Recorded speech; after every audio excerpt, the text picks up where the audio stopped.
ya yang populer ya Taurat, Zabur, Injil. Itu kan Taurat, Zabur, Injil ini kan bukan kitabnya Nabi Muhammad. Tapi harus diimani oleh umat Nabi Muhammad karena dia bagian dari perjalanan ahli sunnah. Wa rasulihi, ya sampai zaman Nabi Adam. Artinya kaum muslim ini tidak berhenti dari mata rantai yang panjang. Wal yaumil akhir, akhir kehidupan. Semuanya percaya kiamat, cuman ada yang sering bahas, ada yang enggak, gitu aja. Kalau yang sering bahas kiamat kan Hizbut Tahrir itu rajin bahas kiamat, Dajjal apa. Lah kalau NU jarang bahas kiamat. Kenapa? Kata kiai lah yang ngapain juga dibahas sering-sering. Wong kiamat itu bareng-bareng. Jadi sekali blung mati semua kan gitu. Nah, wabil qadri khairihi wa syarrihi minallah. Assalamualaikum warahmatullahi wabarakatuh. Bismillahirrahmanirrahim. Bismillah, alhamdulillah. Wassalatu wassalamu ala rasulillah Sayyidina Muhammad ibn Abdillah wa ala alihi wa ashabihi wa azwajihi wa dhurriyyatihi wa ahli baitihi wa man tabi'ahum bi ihsan ila yaumil qiyamah. Yang sangat kita hormati pengurus Jam'iyah Nahdlatul Ulama Banjar, Kabupaten Banjar, bukan nggak ada mesinnya, Banjar gitu ya. Jajaran pimpinan IAI Darussalam yang ternyata didirikan oleh para kiai. Karena didirikan oleh para kiai maka namanya IAI Darussalam, karena bukan manusia. Jadi hilang K-nya. Tadinya kiai jadi IAI. IAI Darussalam. Para hadirin wal hadirat yang berbahagia, alhamdulillah kita ini di saat semua orang sudah membicarakan sesuatu yang dianggap praktis dan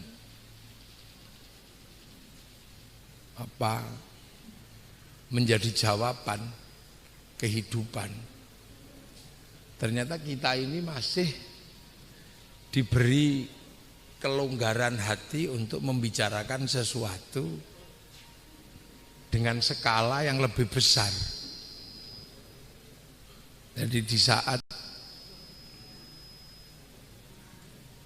pembicaraan juz'iyah di mana-mana tentang spesifikasi pengetahuan, kita ini masih membicarakan sesuatu yang sifatnya kuliah. Nah, sifatnya yang kuliah ini adalah sesuatu yang memang sangat dibutuhkan oleh kehidupan manusia, yang orang sudah mulai pada lupa. Yaitu apa? Jalan selamat kembali kepada Allah. Ini kan sesuatu yang sudah jarang dibicarakan. Bahwa membicarakan ahli sunnah itu adalah membicarakan jalan selamat kembali kepada Allah. Ini yang, tapi karena kemasannya ini adalah kemasan intelektual, maka seolah-olah ahli sunnah itu manhaj baru. Padahal ahli sunnah itu adalah manhaj yang paling tua. Karena itu adalah manhaj yang dilakukan oleh seluruh nabi semenjak nabi pertama diutus. Jadi ahli sunnah itu adalah manhaj yang diteruskan oleh Nabi Muhammad dari para nabi yang sebelumnya. Yaitu apa? Bagaimana manusia yang lewat di dunia ini selamat kembali kepada Allah. Manusia ini kan bukan di sini sebenarnya dulu tempatnya. Di langit sana diturunkan ke sini supaya pulangnya selamat, dikirimlah para nabi. Jadi nabi itu tugas utamanya itu sebenarnya adalah menyelamatkan kita ini hidup supaya selamat pulangnya. Jadi supaya husnul khotimah, intinya cuma itu. Jadi makanya tugas Nabi itu kan hanya menyelamatkan manusia ketika sampai di sini, datang dengan selamat, pulang juga selamat. Itu cuman seluruh nabi membicarakan agama sebagai sumber keselamatan dari akhirat kembali kepada akhirat. Innalillahi wa inna ilaihi raji'un. Ini membicarakan sesuatu itu mesti melewati dunia. Nah, dunia inilah yang kemudian menjadikan perbincangan ahli sunnah wal jamaah itu menjadi dinamis. Hakikatnya cuma satu, datang selamat, pulang selamat. Cuman karena keselamatan itu ditentukan kehidupannya di dunia, ad-dunya mazra'atul akhirah, maka perbincangan ahli sunnah itu menjadi dinamis. Karena dunia ini diciptakan oleh Allah dari satu kalimat idza arada syai'an ayyaqula lahu kun fayakun. Lah kun itu dari kana. Lah kana itu wa akhwa tuha. Temennya banyak. Maka ketika membicarakan agama sebagai sumber selamat lewat di dunia, lah dunia ini temannya banyak. Intinya manusia itu kan cuma disuruh biar selamat. Ahli sunnah wal jamaah itu kan cuma berbicara mahwal iman, mahwal Islam. Cuman itu sebenarnya pokoknya cuma di situ. Antuk minabillah wa malaikatihi wa kutubihi wa rasulihi wal yaumil akhir wa bil qadri khairihi wa syarrihi minallahi ta'ala. Cuman itu aja. Iman kepada Allah, harus iman. Wa malaikatihi dari dulu juga nggak pernah berubah. Semenjak dunia Nabi Adam sampai dunia Nabi Muhammad, malaikat itu yang populer ya cuman 10 itu. Ya kan? Wa kutubihi ya yang populer ya Taurat, Zabur, Injil. Itu kan Taurat, Zabur, Injil ini kan bukan kitabnya Nabi Muhammad. Tapi harus diimani oleh umat Nabi Muhammad karena dia bagian dari perjalanan ahli sunnah. Wa rasulihi ya sampai zaman Nabi Adam. Artinya kaum muslim ini tidak berhenti dari mata rantai yang panjang. Wal yaumil akhir, akhir kehidupan. Semuanya percaya kiamat, cuman ada yang sering bahas, ada yang enggak gitu aja. Kalau yang sering bahas kiamat kan Hizbut Tahrir itu rajin bahas kiamat, Dajjal apa. Lah kalau NU jarang bahas kiamat. Kenapa? Kata kiai lah yang ngapain juga dibahas sering-sering. Wong kiamat itu bareng-bareng. Jadi sekali blung mati semua kan gitu. Nah, wabil qadri khairihi wa syarrihi minallahi ta'ala masih sama.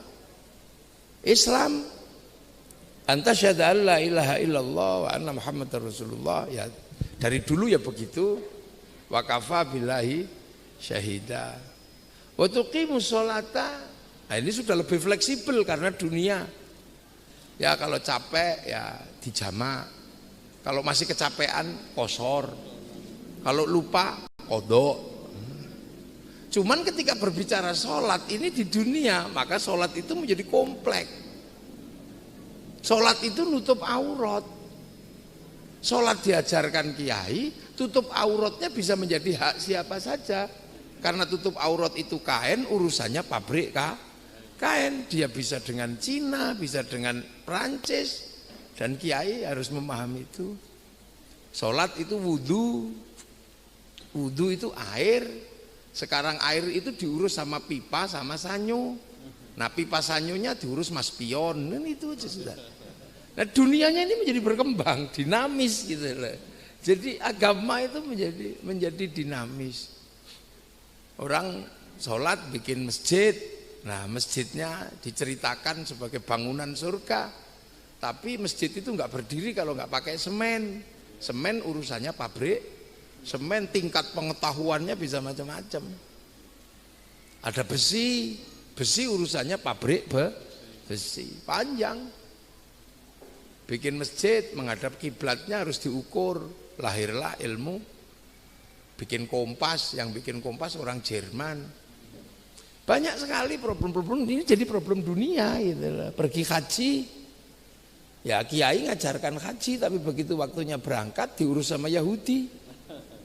Karena urusannya Boeing sama Airbus, makanya kalau Yahudinya mati semua kita bisa renang kan gitu. Jadi ya kayak begini, jadi dunia lewat dunia, makanya agama itu tiba-tiba yang diurus itu menjadi banyak sekali. Yang masih konsisten ngurus teksnya biasanya para kiai. Nah, ngurus fasilitasnya iai sebenarnya. Ya kan, ngurus fasilitasnya itu iai. Fasilitasnya kiai kadang udah nggak sanggup mikir. Teksnya masih bisa dipikir, sistem fasilitatornya kiai udah nggak bisa mikir. Sholatnya masih bisa diajarkan, tapi tutup aurat pabrik kainnya kiai sudah nggak bisa ngajarin, ilmunya udah habis. Kiai ngajarkan wudhu, tapi urusan pipa sama sanyonya kiai udah nggak bisa mikir sampai di situ. Nah ini sebenarnya kompleksitas, makanya ilmunya Nabi itu ada teksnya, ada konteksnya. Makanya ada yang tekstual, ada yang kontekstual. Nah sekarang ini kan tinggal bagi-bagi tugas gitu aja sebenarnya. Nah tiba-tiba ada yang paling iseng, seolah-olah ketika dia menguasai teks, tiba-tiba dia anti konteks. Jadi begitu dia menguasai teks, dia anti konteks. Karena memang teks itu benar, tapi kebenaran teks ini kan nggak bisa berdiri sendiri, gitu kan? Kebenaran teks itu nggak bisa berdiri sendiri. Haji bisa berdiri sendiri sebagai sebuah teks, tapi ketika dia sudah dijalankan dari mikot kepada Ka'bah itu butuh base. Nah base-nya itu produksi Cina. Dari teks itu butuh mushaf. Mushaf itu butuh pabrik kertas. Untuk bisa nyetak, perusahaan percetakan butuh bank. Karena dia mesti utang bank dulu sebelum dibeli oleh negara. Padahal dari teks. Makanya ketika kemudian teksnya benar tentang Al-Quran, kadang orang merasa bahwa dengan menguasai teks, dia menguasai konteks. Bahwa Al-Quran mengatakan kebenaran perdagangan dan keharaman riba, tiba-tiba itu dipaksa menjadi teks dan konteks. Riba jelas haram, tapi untuk percetakan tiba-tiba orang mengatakan bahwa bank itu haram. Sementara untuk mencetak Quran, pabrik Quran butuh utang bank sebelum dibeli oleh negara. Duh, ini terjadi hari ini. Makanya dikit-dikit ada yang haram karena kebenaran teks itu dipikir dia tidak berada dalam kerangka dunia. Haji yaitu kebenaran teks. Walillahi 'alan nasi hijjul baiti. Itu enggak ada perintah yang sedahsyat itu. Walillahi, dan hanya untuk Allah. Tapi begitu haji ini menjadi manis tato'a ilaihi sabila, dia butuh kerangka yang sangat panjang. Pemerintah Saudi butuh memanggil Paris Hilton, orang Nasrani yang ada di Amerika, untuk memfasilitasi penginapannya jamaah haji. Berdirilah Hotel Hilton. Ini jadi. Nah hari ini orang berkutat di wilayah itu. Makanya hancurkan Yahudi. Konteks hancurkan Yahudi adalah karena Yahudi melakukan penjajahan di Filistin. Tapi kalau konteksnya adalah penjajahan di Filistin, tiba-tiba kemudian berlaku hukum umum seluruh Yahudi harus mati, maka pada saat yang sama harus dipertimbangkan. Orang pergi haji menjadi masalah karena apa? Hampir seluruh sistem perbankan dunia ini berpusat pada Bank Devisa New New York. Sehingga kemudian sistem yang ada di bank devisa New York punyanya Rothschild Rockefeller diduplikasi oleh sistem perbankan dunia yang akhirnya orang pergi haji menjadi lebih mudah karena ONH bisa melalui bank. Ini mumpung ilmiah, jadi saya ngomongnya agak sedikit lebih enak gitu loh. Jadi ini di IAI soalnya. Jadi konteksnya adalah kemerdekaan Filistin, bahwa kemerdekaan Filistin itu harus karena apa? Dia dijajah oleh Israel. Konsepnya sebenarnya bukan dijajah, diganggu oleh Israel. Tapi kemudian keinginan untuk memerdekakan Israel adalah dengan mengangkat supremasi Palestina. Tapi pada saat yang sama dia mau menafikan seluruh prinsip dunia yang sudah dikerjakan oleh Yahudi. Lebih parah lagi, prinsip Indonesia dikalahkan dengan prinsip supremasi Filistin. Bendera Filistin bisa lebih berharga dari bendera merah putih. Nah ini kan split personality yang sangat akut sebenarnya. Nah inilah makanya Islam itu menjadi sesuatu yang luar biasa ketika menghasilkan sebuah disiplin ilmu besar namanya ahli sunnah wal jamaah. Yang kita bicarakan ini sebenarnya. Makanya sebenarnya orang dengan pemahaman dasar tentang mangkana alayya wa ashabi. Nah, wa ashabi karena waktu itu Rasul masih dengan sahabat. Tapi bahwa wal jamaah itu dinamis. Wal jamaah itu dinamis karena wal jamaah ini berkelanjutan sampai kepada al ulama warasatul anbiya. Nah, itu menghasilkan satu disiplin ilmu yang kemudian teksnya tetap, konteksnya berubah sehingga dinamis. Makanya orang-orang dengan dinamisasi konteks seperti ini tidak selalu mundur, tapi siap menghadapi seluruh masa depan. Bahwa ulama punya tanggung jawab seperti tanggung jawab para nabi, hanya konteksnya berubah. Kalau nabi dalam perdagangan itu masih barter. Jadi apa yang diharamkan, apa yang dihalalkan namanya perdagangan dan apa yang diharamkan namanya riba. Konteksnya waktu itu baru transaksinya adalah transaksi barter. Sehingga masih ada konsep fikih saya jual, saya beli. Tapi yang dialami oleh para kiai NU hari ini itu sudah tidak berlaku saya jual, saya beli. Karena apa? Indomaret, Alfamaret nggak mensyaratkan itu, apalagi Gojek sama Shopee. Tapi bahwa barangnya ada, kan gitu. Terus hubungan antar personal itu, hubungan antar personal, waja'alnakum syu'uban wa qabaila lita'arafu. Zaman Nabi konsepnya adalah pertemuan kaum muslimin dengan siapapun tanpa batas nation state. Jadi manusia belum punya nation state. Hari ini konsep waja'alnakum syu'uban wa qabaila ini dipertemukan oleh nation state, oleh negara bangsa yang semua manusia punya identitas. Kan itu punya identitas apa? Nomor kependudukan. Yang tadinya bangsa dan suku itu ya kamu hidungnya gitu, oh Cina. Oh kamu hidungnya begitu, oh Arab. Konsep negara bangsa itu orang Cina bisa menjadi warga Indonesia. Orang Indonesia bisa menjadi warga Arab. Ini kan kompleksitas yang luar biasa. Sehingga kemudian dinamika ahli sunnah wal jamaah itu punya wajah yang berbeda-beda.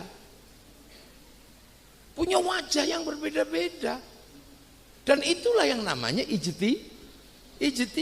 Makanya ijtihad itu menghasilkan ilatnya apa sih sebenarnya hukum. Itu. Dasar utamanya tetap maqasidus syar'iyah. Apa maqasidus syar'iyahnya? Asas tasreknya apa? Gitu. Nah, hukum-hukum tasreknya apa? Usul fikihnya apa? Fikihnya apa? Begitu sampai tiba-tiba di titik sama-sama paradok, muncul kontekstualisasi syariah. Lu kan gitu. Muncul dekonstruksi syariah, lahirlah ulama-ulama baru seperti Abdullahi Ahmad An-Naim, ya kan, muncul. Itu dinamisnya luar biasa. Cuman penguasa teks ini memang tidak boleh bodoh. Makanya penguasa teks itu zaman dulu disyaratkan ada penguasa teks dengan kelas mujtahid mutlak. Nah di zaman mujtahid mutlak ini nggak boleh talfek, karena orangnya pinter-pinter. Nah sekarang mujtahid mutlaknya adalah Syekhul Gugli. Bahkan jadi zaman berubah. Satu contoh aja, gak usah jauh-jauh. Hadratus Syekh Hasyim Asy'ari, pendiri Nahdlatul Ulama, ini mendapatkan gelar Hadratus Syekh karena hafal Kutubus Sittah. Sahih Bukhari, Muslim, Sunan Abu Dawud, Nasa'i, Tirmidzi, Ibnu Majah. Itu. Sekarang orang menduplikasi satu Mbah Hasyim itu kira-kira butuh berapa orang? Tuh, dulu dipikul satu orang ini. Wapal Sahih Bukhari, Sahih Muslim. Ini sekarang kalaupun apal Sahih Bukhari, Sahih Muslim sudah dipikul 6 orang. Yang satu cuman Sahih Bukhari, yang satu Sahih Muslim, yang satu Abu Dawud, yang satu Nasa'i, yang satu Tirmidzi, yang satu Ibnu Majah. Tiba-tiba ada yang cuman apal hadis satu, kullu bid'atin dolalah, menghantam yang apa ini gitu. Ini terjadi. Yang satu apalnya innamal a'malu bin niat, ya nggak pernah ketemu. Yang satu bid'ah, yang satu tergantung niatnya. Kan selesai kapan? Ya selesai. Imam Syafi'i itu memikul berapa disiplin ilmu, kan gitu. Sampai Imam Bukhari, Imam Muslim itu tidak sekomplit Imam Syafi'i. Apalagi kita. Itu. Ini zaman, jadi disiplin teks ini yang mikul menjadi semakin banyak. Nah, yang mikul terbanyak hari ini ya Syekhul Gugli itu. Dia apa saja bisa ditanya. Jadi Syekhul Gugli ini sebenarnya juga ulama, tapi tidak memenuhi syarat innama yakhsyallaha min ibadihil ulama. Jadi ulamanya tidak makrifat itu nakiro. Jadi karena dia nakiro nggak boleh jadi mubtada. Karena mubtada kalau nakiro khobarnya muqaddam, mubtadanya muakhir, makanya banyak sekali yang jadi korban huwa. Ini sekarang nggak ada yang mikul. Loh, makanya ada beberapa orang yang takut. Jadi jangan salah, makanya banyak sekali orang yang takut karena teks itu seremnya luar biasa. Begitu keliru teks, neraka. Loh, bener. Sholat nggak khusyuk, nggak terima. Loh, kan serem kan itu. Jadi ibadah itu serem. Sudah naik haji habis 70 juta atau apalagi UNH plus, tapi teks teksnya itu serem. Kamu kalau tidak karena Allah tidak diterima, mardut. Kan serem itu. Loh, makanya ujung dari agama ini yang serem-serem itu lebih mengena. Makanya karena yang di depan itu serem, akhirnya takut di depan mundur. Makanya kembali pada Quran sunnah, kembali kepada zaman Rasul. Akhirnya konslet semua. Karena syariat itu jalan besar, ibaratnya tol, semua sedang ke sana, tiba-tiba ada yang mundur, tabrakan. Dan itu tidak hanya terjadi di dalam Islam. Di dalam tradisi Nasrani ya terjadi, di dalam tradisi Yahudi ya terjadi, mengendalikan pikiran untuk menjauhi New Testament kembali kepada Old Testament. Ini kan semua terjadi. Jadi jangan heran, ini fenomena dunia. Yang tidak mundur itu Cina. Cina tidak pernah mundur dalam hal agama. Karena dia agamanya maju. Ya kan? Kejahatan-kejahatan yang tadinya tidak boleh dilakukan karena alasan itu hak prerogatif Tuhan, akhirnya muncul Tuhan yang memperbolehkan. Ketika Tuhan melarang judi, tiba-tiba muncul dewa judi. Maju aja. Ketika Tuhan melarang mabuk, dia muncul dewa mabuk. Ketika Tuhan terlalu berkuasa, muncul Sun Gokong. Naik ke kerajaan Tuhan yang ngungsi. Itu terjadi. Loh, dan itu mindset baru. Makanya ketika yang lain mundur, ini kan mundur semua. Ketika dunia keterpilihan kepemimpin sudah melampaui banyaknya suku bangsa, lahirlah demokrasi. Karena ketika wa ulil amri minkum, kumnya itu menjadi perdebatan yang nggak akan pernah selesai. Zaman Rasulullah kumnya itu sahabat kaum muslimin. Tapi di zaman Sayyidina Ali kumnya itu sudah ribut. Muawiyah apa Sayyidina Ali berdebat ini. Nah, ketika berdebat teksnya ganda.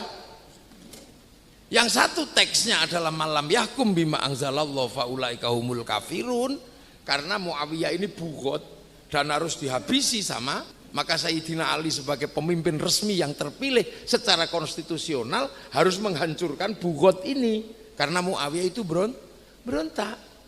Teksnya benar, makanya Khawarij menggunakan teks malam yahkum bima anzalallahu faulaika humul kafirun. Tapi Sayyidina Ali menggunakan teks yang berbeda. Wa in ta'ifatani minal mu'minina iqtatalu fa aslihu. Makanya lahirlah tasoluh, Islah. Kan gitu, lahir tasoluh. Nah, secara teks dan konstitusional Sayyidina Ali bisa dianggap salah karena tidak menghabisi kelompok bugot. Tapi siapa berani nyalahkan Sayyidina Ali? Karena ana madinatul ilmi wa aliyun buha. Itu sampai rumitnya luar biasa. Apalagi sekarang kumnya itu sudah beraneka macam. Yang FPI yang nggak mau dipimpin sama NO, yang NO nggak mau dipimpin sama Muhammadiyah, yang Muhammadiyah nggak mau dipimpin sama LDII. Ini kumnya tambah banyak di situ. Nah, kekhawatiran tekstual ini maka kemudian melahirkan prinsip kembali pada Quran sunnah, kembali kepada kepemimpinan zaman Nabi, menganulir sistem demokrasi. Akhirnya beberapa negara yang tadinya konteks kepemimpinannya sudah berjalan, begitu mundur, hancur. Suriah, Libya, hancur.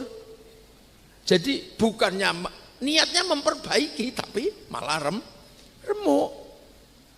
Sudah zaman transaksi, jalur sutra ini menghasilkan sistem ekonomi transaksional yang luar biasa dengan ujung Madinah. Maka Rasulullah mengajarkan berdagang pada para sahabat berada di pasar. Abdurrahman bin Auf, Sayyidina berdagang di pasar. Ketika transaksi-transaksi itu masih menggunakan transaksi di zaman itu, masih sangat mudah untuk menisbatkan transaksi ini kepada kehalalan perdagangan. Tapi seiring waktu, transaksi kalau menggunakan emas, mate sampean. Lah kalau misalnya beli kapal gitu terus pakai emas, itu mikul emasnya berapa? Atau di kampung-kampung, ketika emas itu 1 gramnya 1 juta, lantas bagaimana ketika koin 1 gram itu harus diberikan untuk bikin transaksi seikat bawang atau seikat kangkung yang 1.000 rupiah, nyuwilnya gimana? Ini rumitnya kayak gini, tiba-tiba kemudian terfasilitasi oleh namanya mata uang, menggunakan hukum obligasi. Obligasi ini berwujud pada giral kartal, sehingga orang lebih mudah. Ada pecahan 5 rupiah, ada pecahan 1.000 rupiah.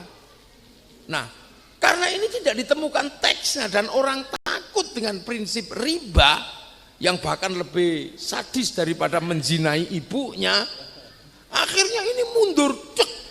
Fasilitas obligasi perbankan haram. Sudah, akhirnya kemudian kaum muslimin yang tadinya berdagang maju karena meninggalkan itu mundur.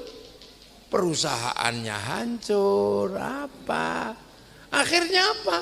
Menjadi YouTuber. Ini problem-problem hari ini.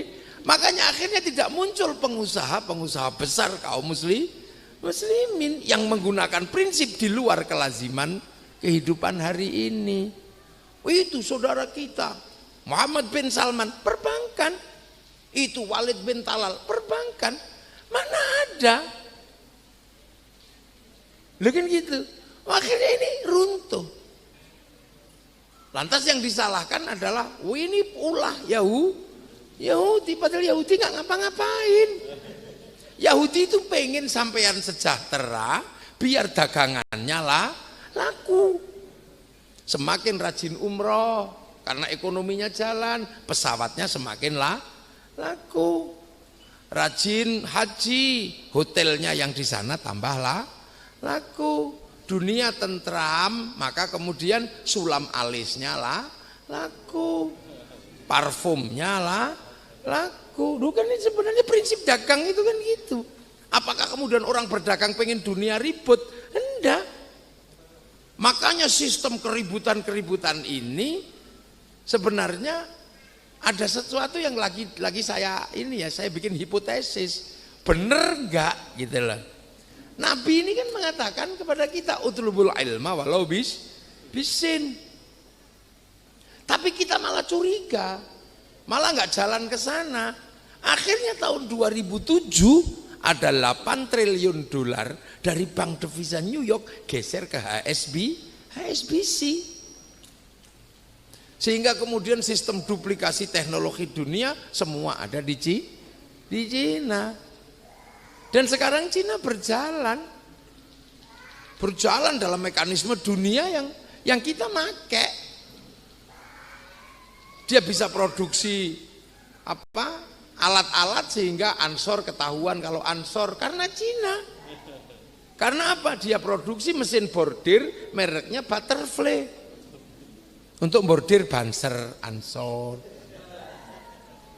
Iya, dia bisa memfasilitasi kaum muslimin sholat dengan sajadah yang bagus.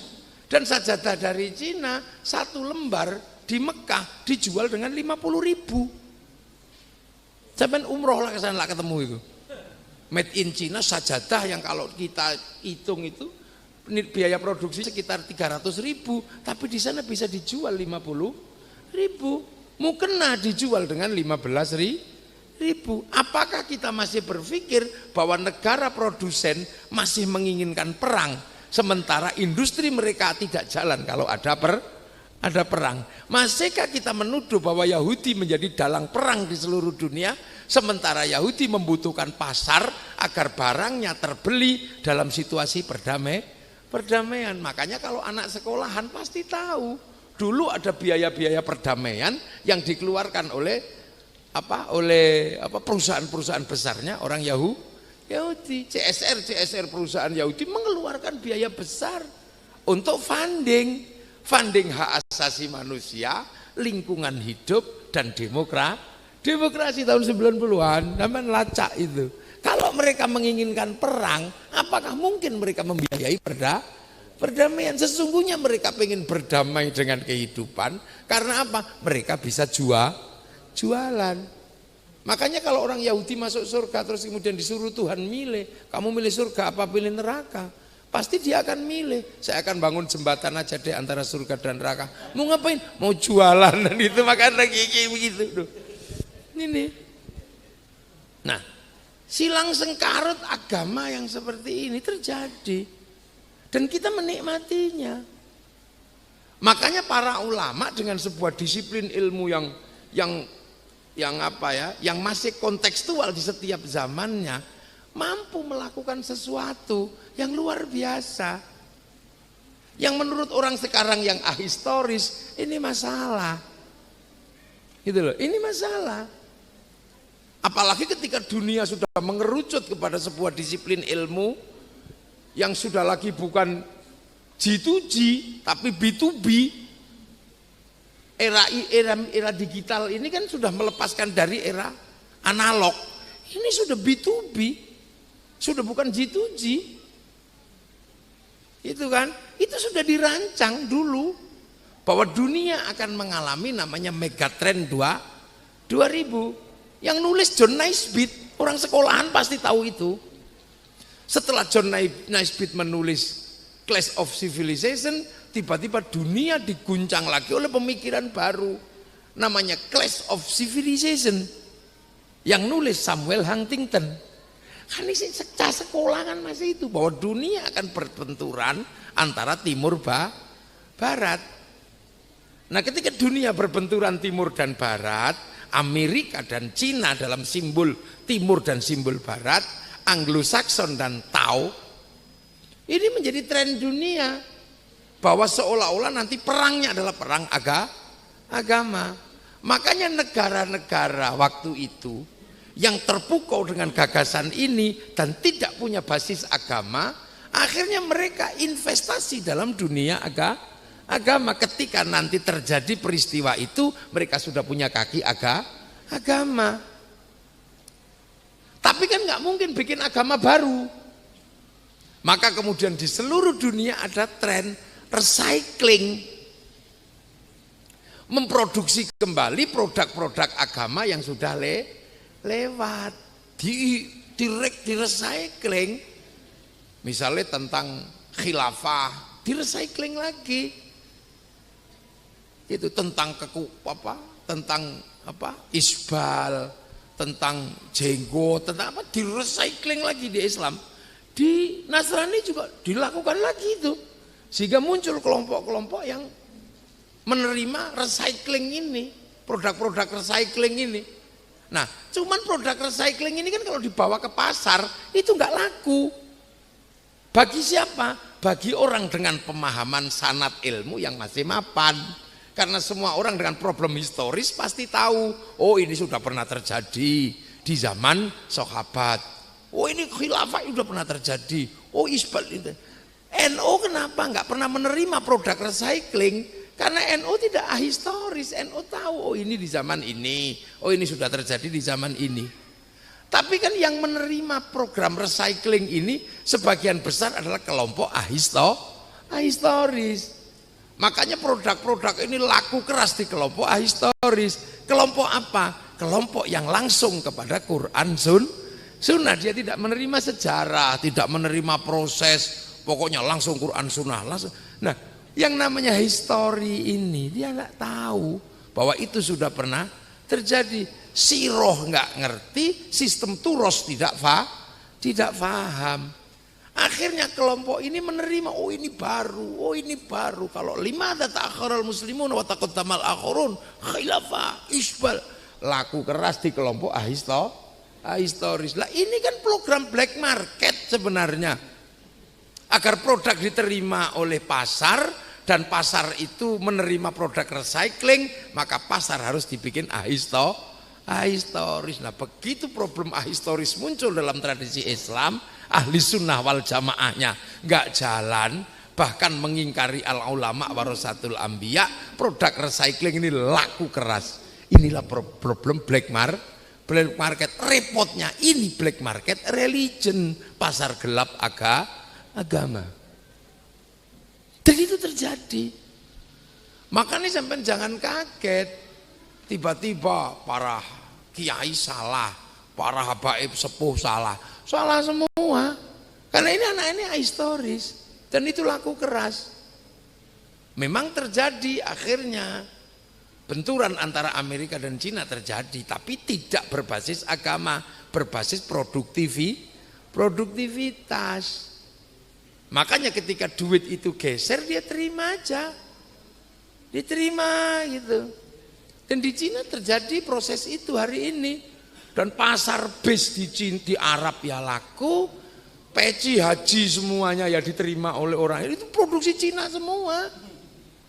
Xiaomi-nya payu, bordirnya laku semua.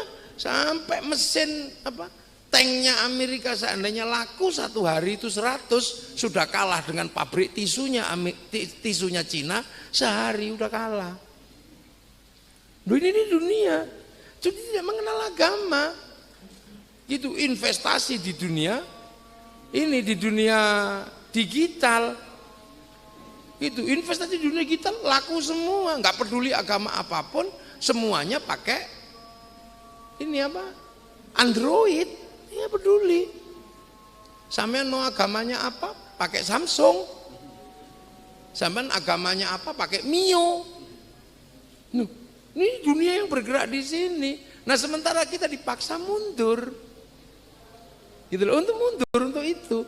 Nah ini nggak boleh terjadi.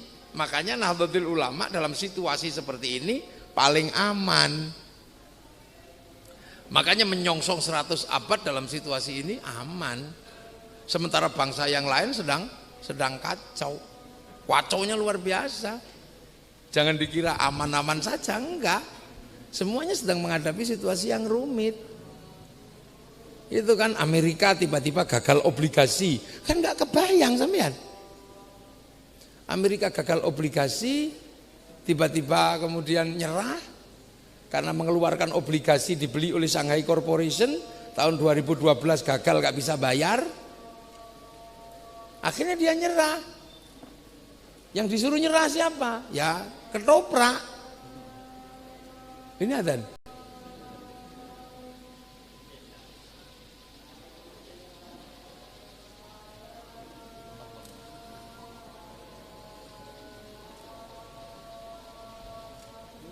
La haula wala quwwata illa billah.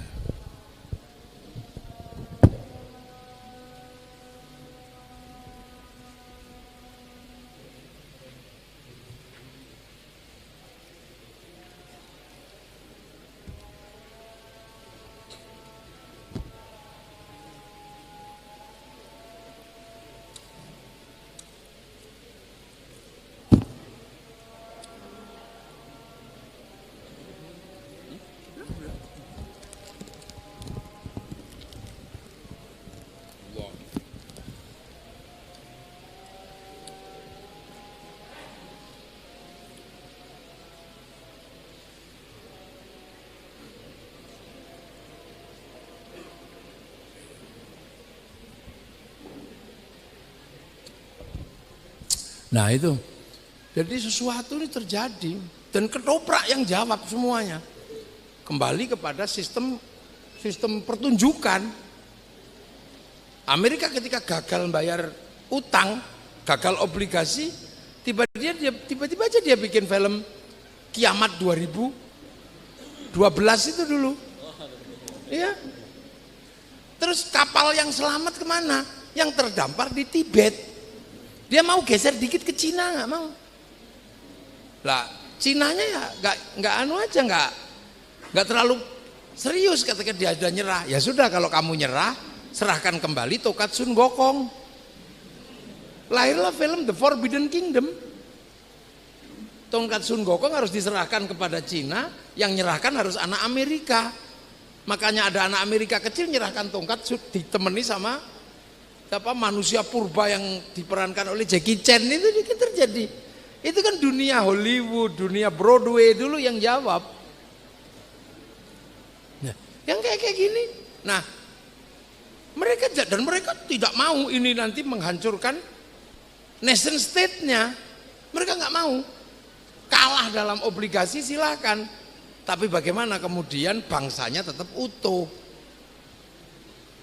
Makanya Amerika sekian lama berbicara tentang bangsanya, dia terus pupuk karena dia tahu bahwa suatu ketika sekat antar bangsa ini menjadi kekuatan untuk pulih. Makanya ketika dia produksi film Hollywood, dia ceritakan betul bangsanya dari Wild West sampai The Last of the Mohican. Tentang bagaimana tembak-menembaknya koboi. Begitu diganggu oleh Vietnam, dia nggak boleh kalah, bangsa nggak boleh pecah. Bikin film Rambo 1 sampai 6. Bisa dilakukan, ini nation state. Bangsanya nggak boleh pecah. Diganggu oleh Cina secara spiritual, nggak malu juga dia bikin American Shaolin, American Kung Fu.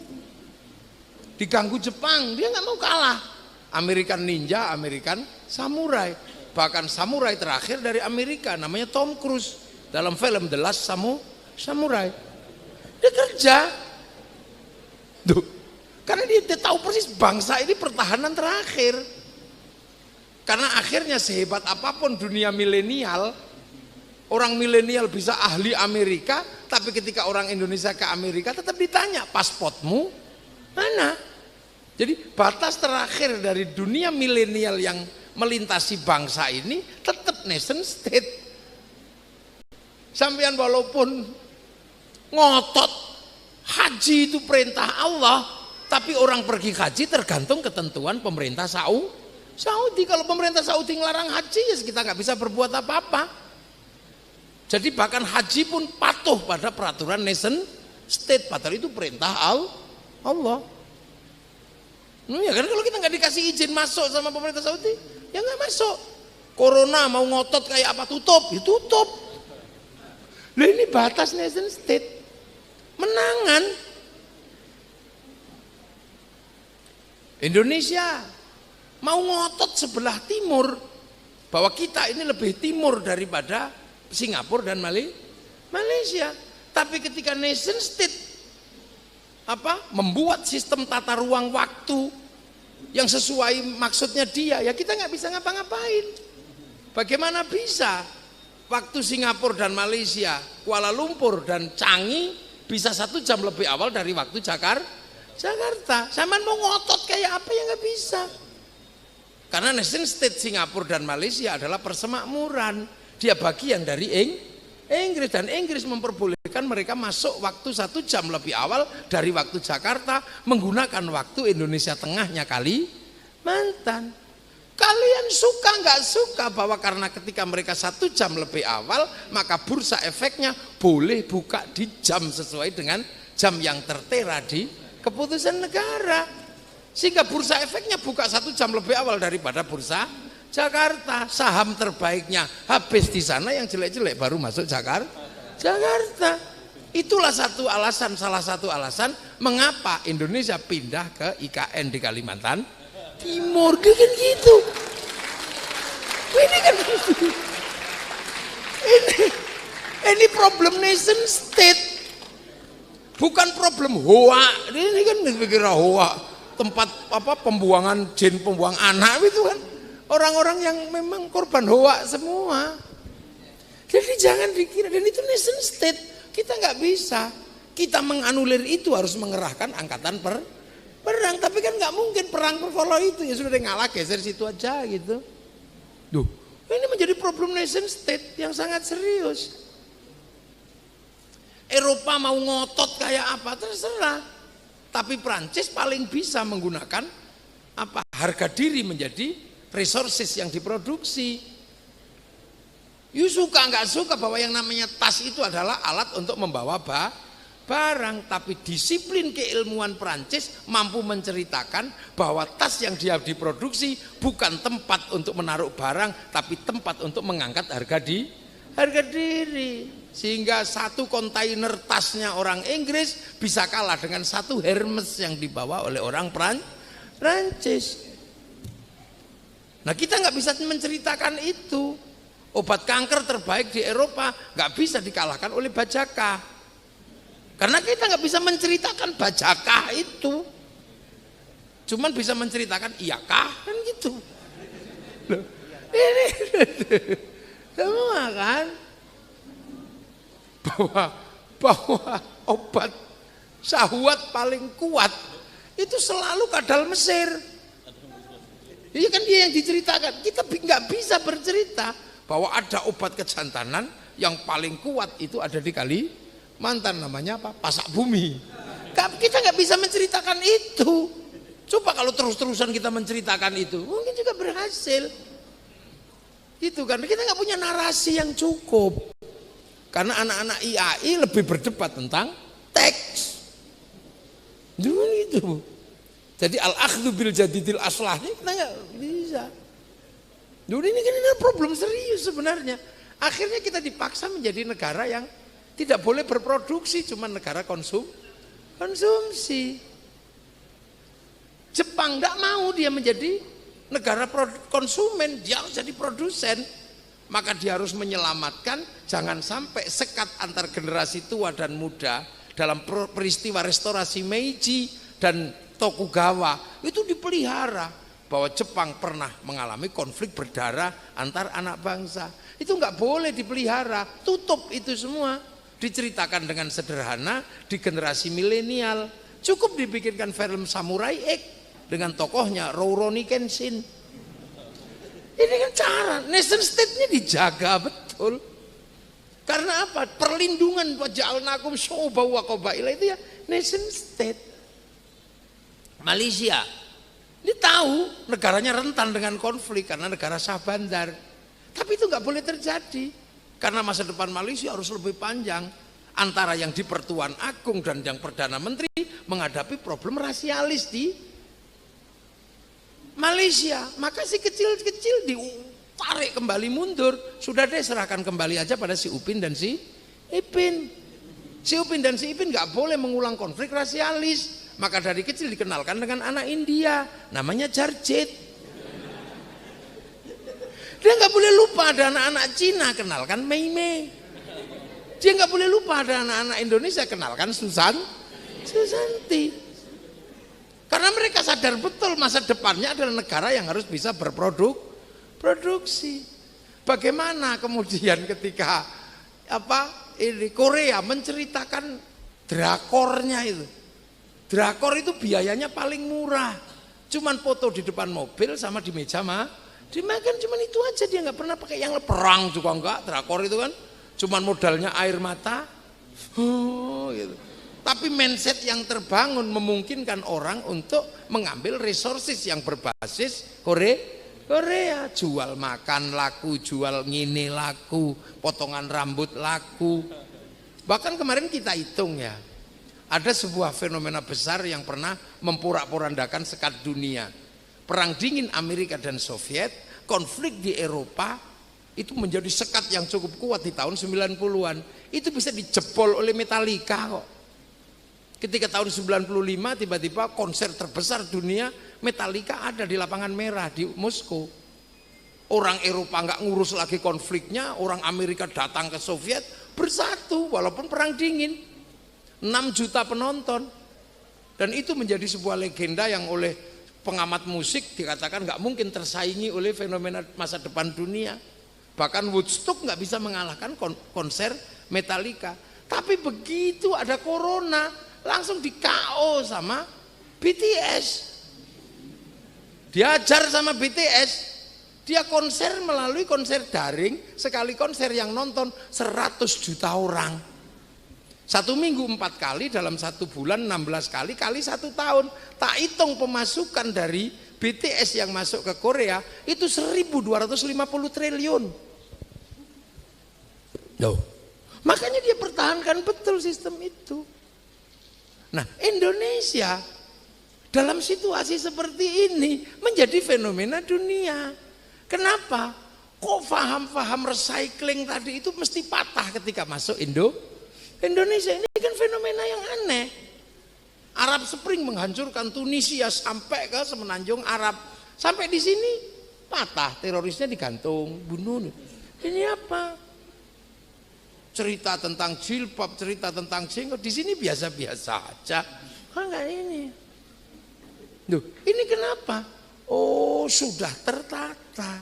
Ternyata landasan kebangsaan Indonesia sebagai sebuah negara Islam terbesar sudah sesuai dengan syariat. Jadi Indonesia tidak pernah mengingkari syariat satupun. Ketika di Arab ini satu bangsa, di sini puluhan bangsa. Kenapa yang satu bangsa bisa pecah jadi puluhan negara, tapi kita puluhan suku, bangsa dan agama mampu bersatu dalam satu negara kesatuan Republik Indonesia. Semua belajar. Kenapa menjadi payung kaum muslimin terbesar? Ternyata nenek moyang kita pendiri bangsa nggak main-main. Ketika ketemu dengan manusia yang berbeda-beda, ini harus bertemu dengan bahagia.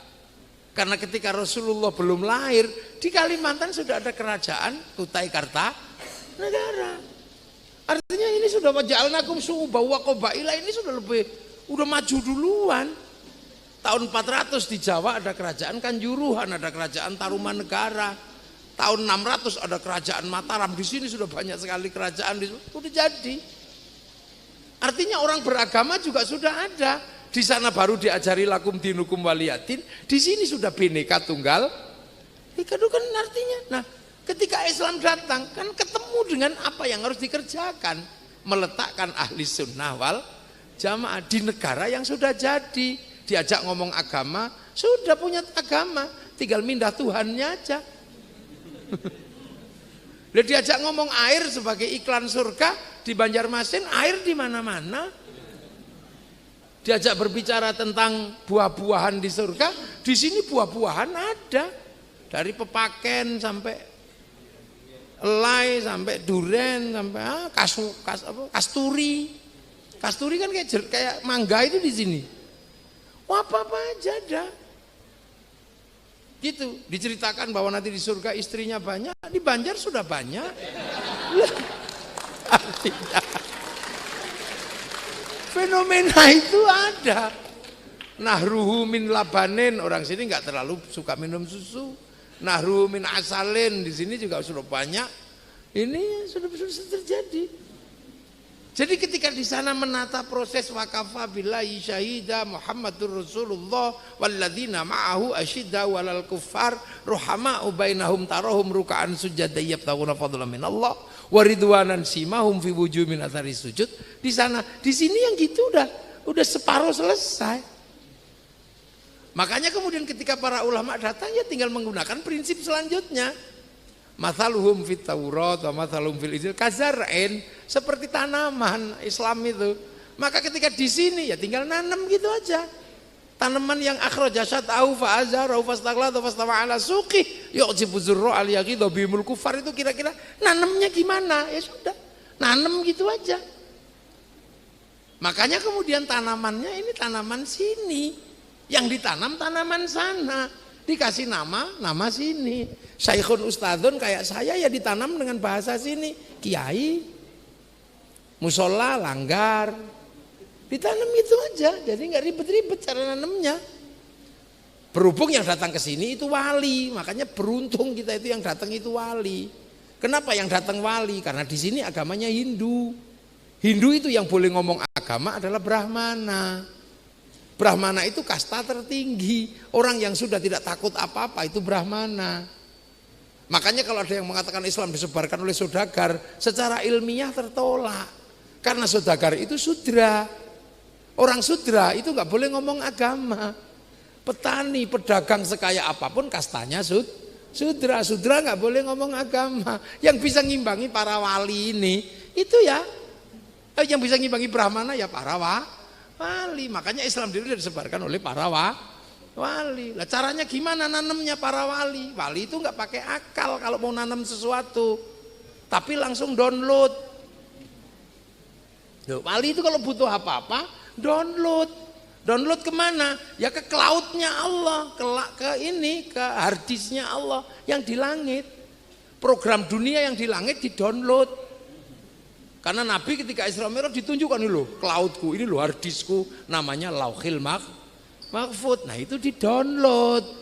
Para wali, makanya wali itu kalau download serius. Qalu rabbuna Allah tsumma istaqamu tatanazzalu alaihimul malaika alla takhafu wala tahzanu. 7 tahun, 3 tahun gini.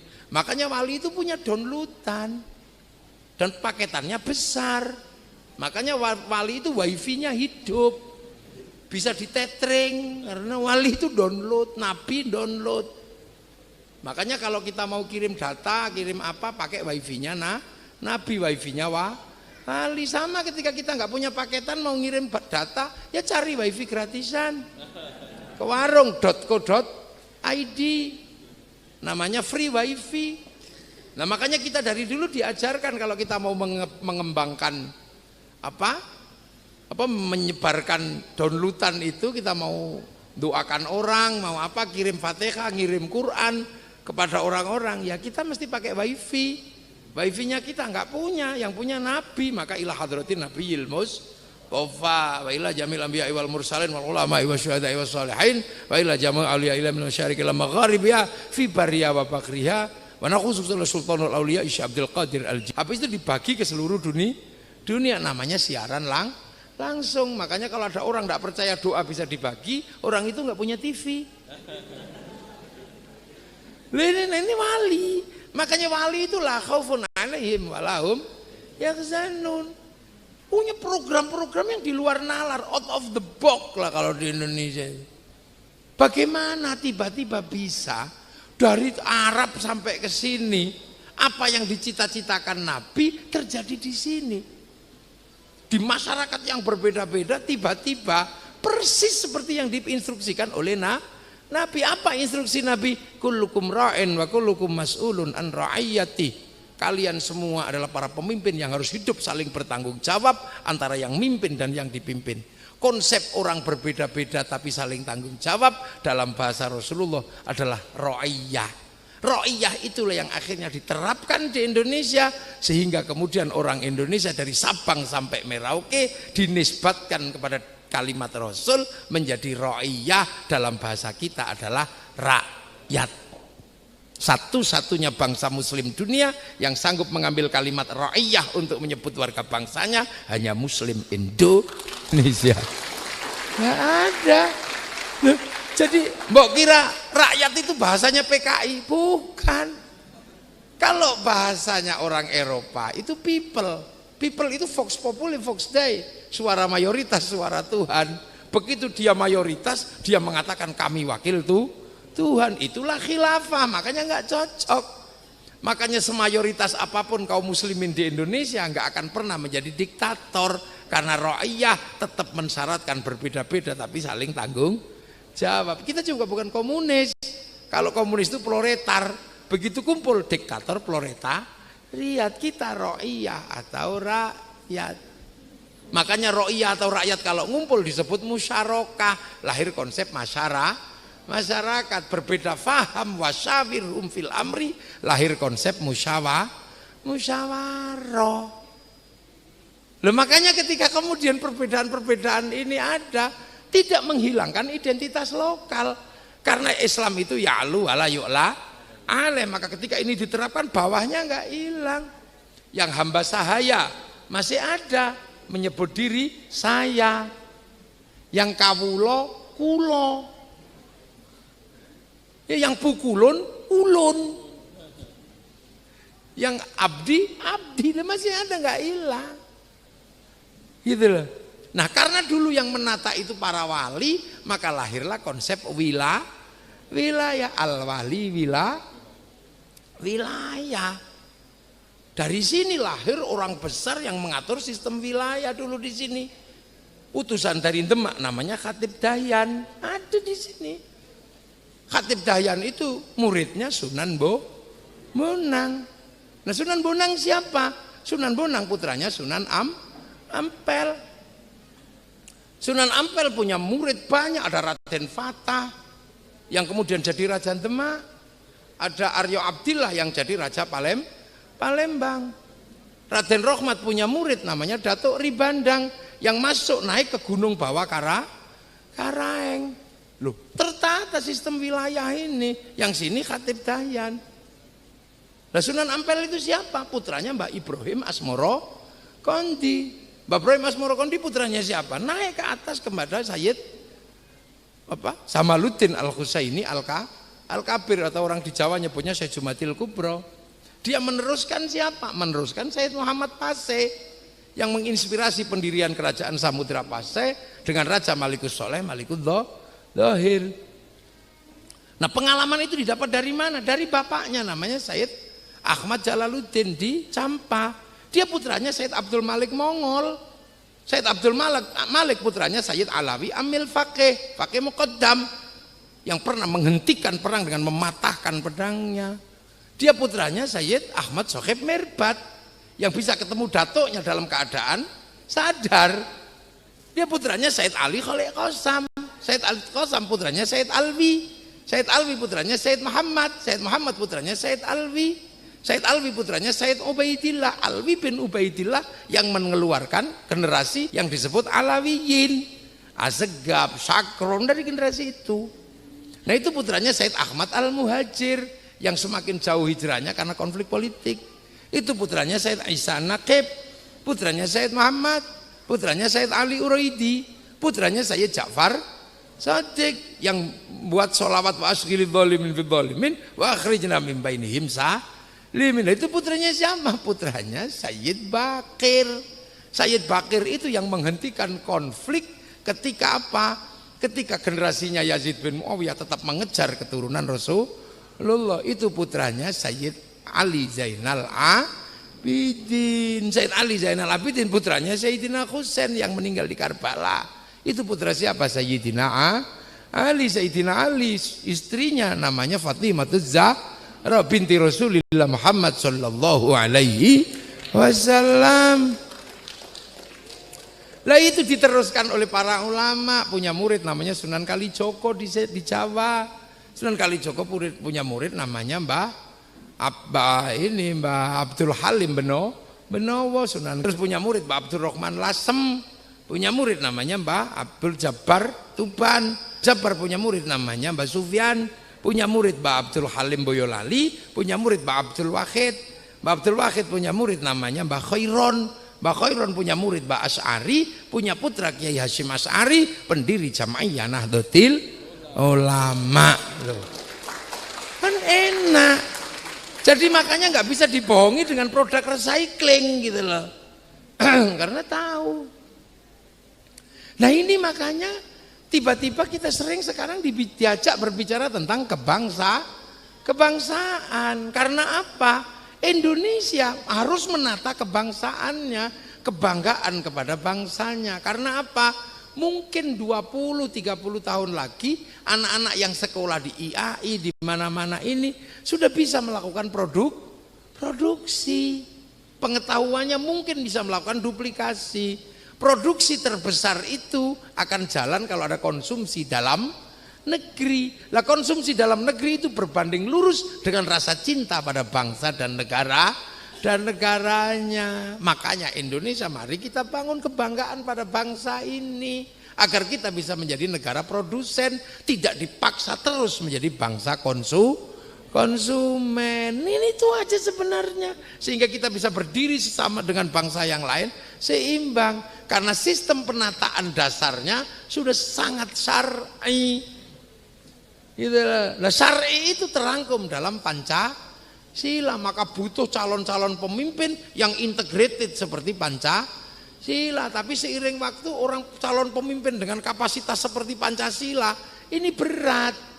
Maka akhirnya agar muncul pemimpin yang lebih mudah dikembalikan lagi kepada problem agama, agar apa? Calon pemimpinnya yang kapasitasnya rendah bisa memimpin. Karena apa? Kalau mensyaratkan seperti Pancasila beratnya luar biasa, integrated kepemimpinannya. Maka agar punya calon yang muda dan biayanya murah, ya dianulir problem ini dimunculkan, problem agama dimunculkan, sehingga muncul kelompok-kelompok yang sektarian. Ini problem kita semua. Nah itulah maka 1 abad Nahdlatul Ulama ini memperkokoh bangsa, menguatkan ini. Bangsa yang lain udah melewati fase itu, karena akhirnya mereka bisa produksi. Lah kita dipaksa menjadi bangsa pasar, itu tidak boleh. Rektor-rektor itu kan itu ketua partai, itu tanggung jawab. Makanya sampean sebagai ketua partai kebangkitan bangsa, mikirin itu biar bangsamu bangkit.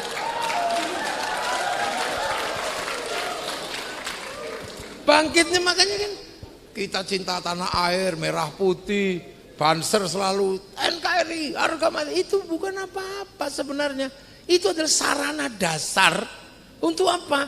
Kebangkitan sebuah bangsa. NKRI bukan harga mati, bukan harga mati gimana? NKRI ini adalah pertemuan antar wilayah yang dibangun oleh para wali. Kita penerus para wali, maka mempertahankan NKRI sebagai bagian dari wilayah para wali adalah harga mati. Lo kok dipikir nggak ada yang harga mati? Lihat. Makanya NU ini punya tanggung jawab besar karena NU punya umat. Makanya kiai-kiai NU nggak bisa sembrono, bank haram, ini nggak mungkin. Wong orang NU semuanya pakai bank. Loh, makanya kan gitu, rokok haram. Loh yang sekolah pakai rokok gimana kan masalah. Loh ini makanya kita ini kiai-kiai NU itu hati-hati kalau ngomong karena punya umat. Beda dengan yang nggak punya umat, suka-suka aja dia ngomong dikit-dikit haram, dikit apa. Wong dia orang freelance. Iya kan umatnya subscribe.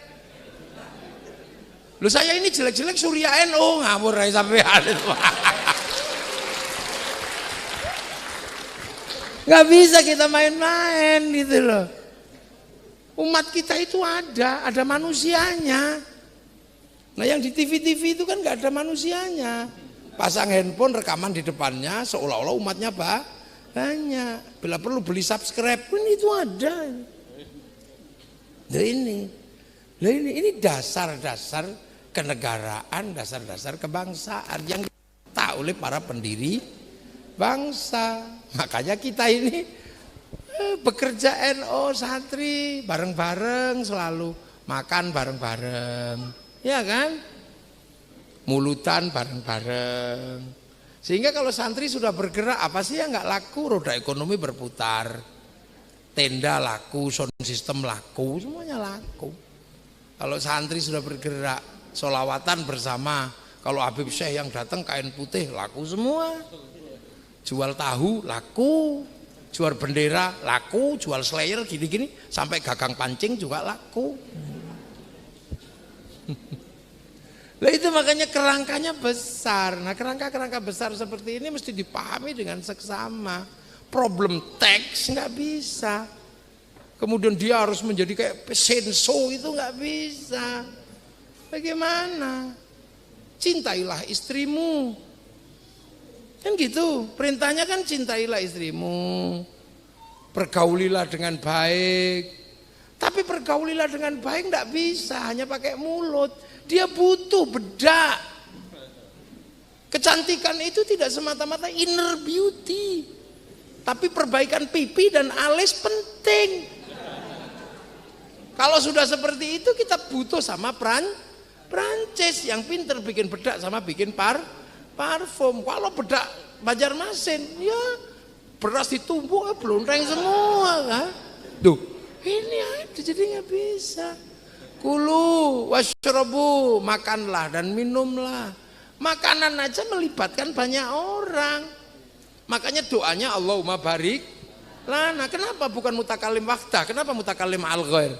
Kok bukan barikli? Ya makanan itu banyak orang yang terlibat. Siapa yang nanam, siapa yang masak, siapa yang bikin bumbu, siapa yang bikin garam. Orang Kalimantan kan nggak punya garam. Yang punya garam kan di Jawa sana, di Madura itu. Sampean tahu waktu bikin garam nggak kencing ditambah garam? Nggak tahu. Makanya orang Jawa bilang uyah, kalau kencing uyuh, kan deket sekali itu. Uyah sama uyuh. Nah ini barik lana. Makanya kebenaran teks itu dalam bahasa Rasulullah sederhana. Mayyuridillahu bihi khairan yufaqihu fiddin.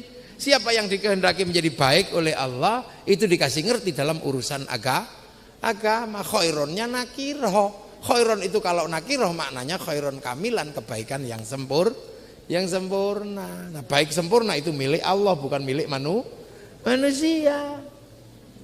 Pertemuan hari ini baik, semuanya mengatakan baik. Tapi yang paling baik siapa? Ya saya. Kiainya ini yang paling baik kalau pertemuan ini baik. Tapi saya nggak boleh ngaku paling baik karena saya kelihatan baik sini karena diundang sama IAI. Nah kalau sudah itu baik saya apa baik panitianya? Ayo ribut kan, kata panitianya ya baik saya Kiai. Nah kata saya kalau saya nggak datang pengajianmu jelek. Lu itu baru baik dua udah ribut, apalagi kalau yang ini ikut, yang baik kami Kiai. Lah kenapa kami mau datang? Kalau nggak datang itu bukan pengajian, apa cek sound. Nah inilah hal-hal sederhana yang kenapa kemudian para ulama ini punya kerangka pemikiran ahli sunnah wal jamaah yang tentram damai, rahmatan lil alamin, karena manhajnya memang benar-benar ilmiah, bukan emosional,